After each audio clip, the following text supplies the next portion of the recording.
agree that this year is a historical year. So if we go back to the year, January of this year, and more people like me would just notice there was something weird happening in Wuhan City in the middle of January. And also, I will notice that there is the first cases confirmed in Taiwan in January 21st. And then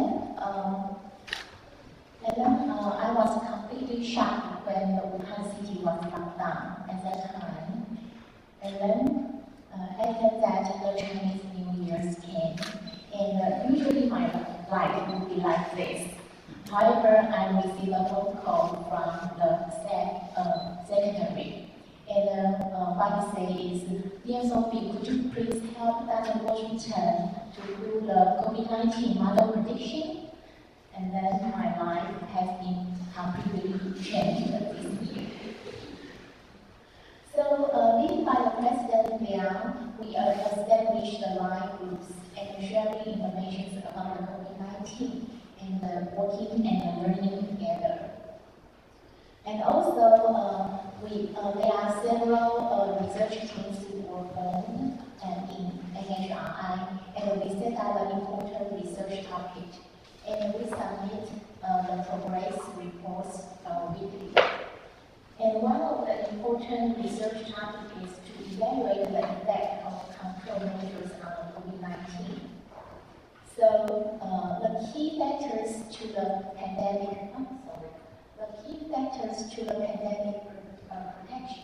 prevention is the timely border protection, and the aggressive contact tracing, and the successful quarantine and testing policy, and also the people following the regulation. In order to evaluate the effect of the control measures on COVID-19, we established the stochastic transmission model. So now I would like to introduce some notations. So let us represent the incubation period. And that's the time from the exposure to the development of symptoms. And the S is assumed to follow the level distribution, and the mean is usually 5 to 6 days. And I would like to especially thank for Dr. Washington for his insight to help me to establish the statistical model. And also, as you may know, that the COVID-19 is not like SARS. So the infected people could be infectious before they have symptoms.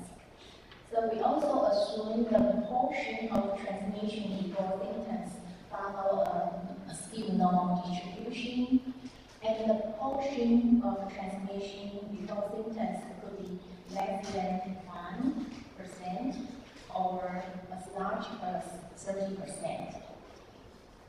And also we use the contact tracing procedure to help us to catch the subclinical case.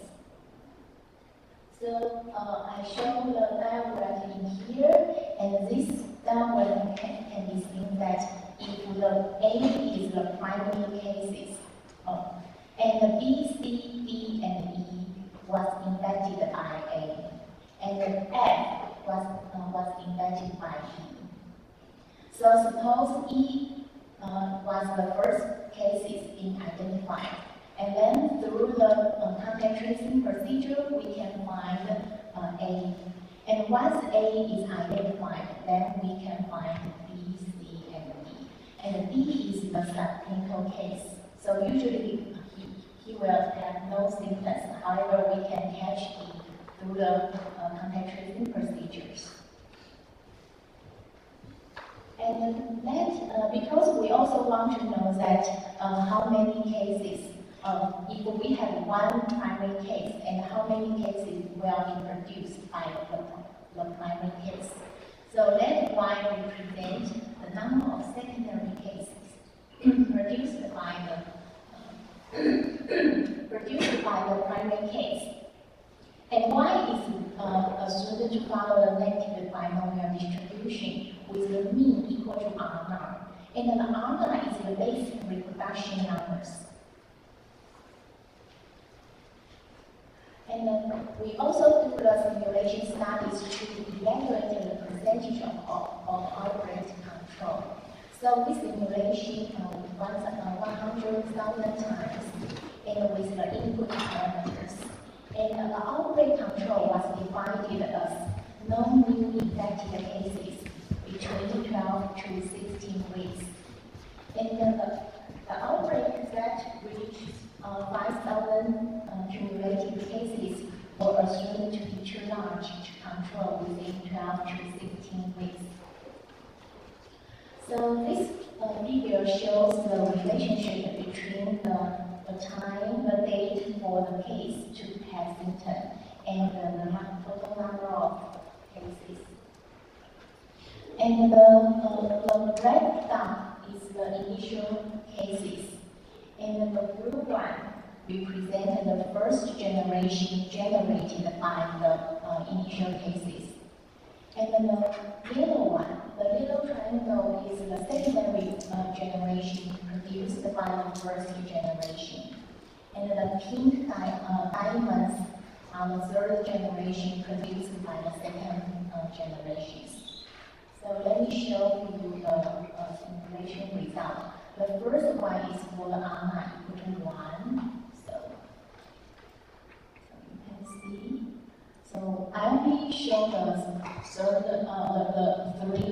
first three generations. So next one is for the R0 equal to 2. Okay. As you can see, the total number of cases increased when the R0 increased from 1 to 2. And then if the R0 equal to 3, you can see we will get a lot of cases infected by the initial number of cases. So now let me show you the simulation result. We try to evaluate the key factors for pandemic prevention. So the first key factor is the timing border control. And this figure shows the relationship between the percentage of outbreak control with the total number of initial imported cases. So the initial imported cases could be 40, could be 20, could be 5, and the total number of the percentage of outbreak control is here, and we can see that. And we can see that when the percentage of outbreak control is increased by 1.7 times, if the total number of initial cases reduced from 40 to 20, and the percentage of outbreak control increased to 2.7 times if the total number decreased from 40 to 5. And the second key factor is the aggressive contact tracing procedure. And we want to see the percentage of contact tracing procedure compared to the total number, the percentage of outbreak control. As you can see, when the percentage of contact tracing increased from 40% to 60%, then the percentage of outbreak control will increase from 12% to 24%. However, if we can do like Taiwan, we conduct the 80% to 90% contact tracing procedure, then the percentage of outbreak control can increase from 12 to 85. And the third key factor is the successful quarantine and testing policy. So because different countries have different control strategies, so usually the control strategies in different countries could be divided into these three types. The first one is the strategy A, the second is strategy B, and strategy C. And the strategy A is the government only do the investigation and the isolation of the symptomatic cases. Okay. The second one, that is the strategy B, is the strategy A plus, testing all subclinical risk people and isolated the positive cases. And the strategy C is the Taiwan model. That means the government applied the strategy A plus, isolated all at-risk people. So as you can see, if we use the strategy A, then we only have 3% of the control outbreak, probability for control outbreak. However, if we can use the Taiwan model here, then we will get 85% of the outbreak control.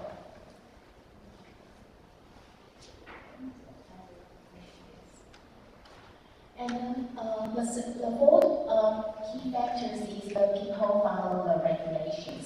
As you know, because we have the experience of SARS, so the people in Taiwan usually try to follow the regulations, no matter how difficult it is. So these figures shows the relationship between the number of reproduction numbers and the reproduction numbers and the percentage of outbreak control.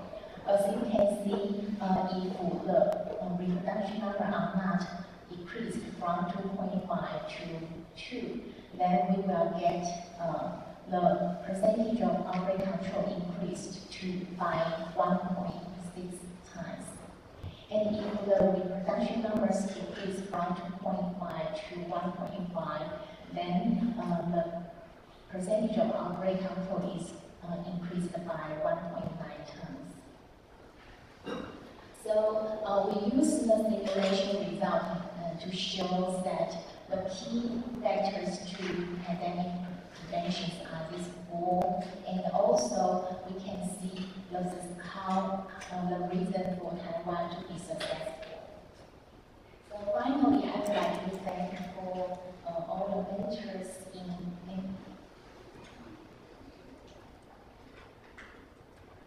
So finally, I would like to thank all the mentors in AHRI because their constructive suggestions and support. So they shed light on the research of COVID-19.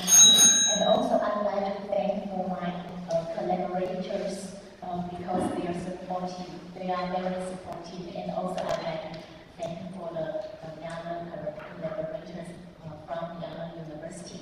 And also would like to thank Taiwan CDC. So finally, I'd like to say that the people who have suffered will be stronger if you ever need it. And I'd like to take this chance to provide job opportunities. If for any people, if you are familiar with our program, and also if you are interested for the modeling on COVID-19 or infectious disease, and if you are interested for the AI or machine learning or deep learning, and for the people who are maybe not good at mathematical modeling, but you are interested in you are familiar with the MySQL or SQL servers, then you are welcome to contact me to drop me an email. So finally, thank you so much for your attention.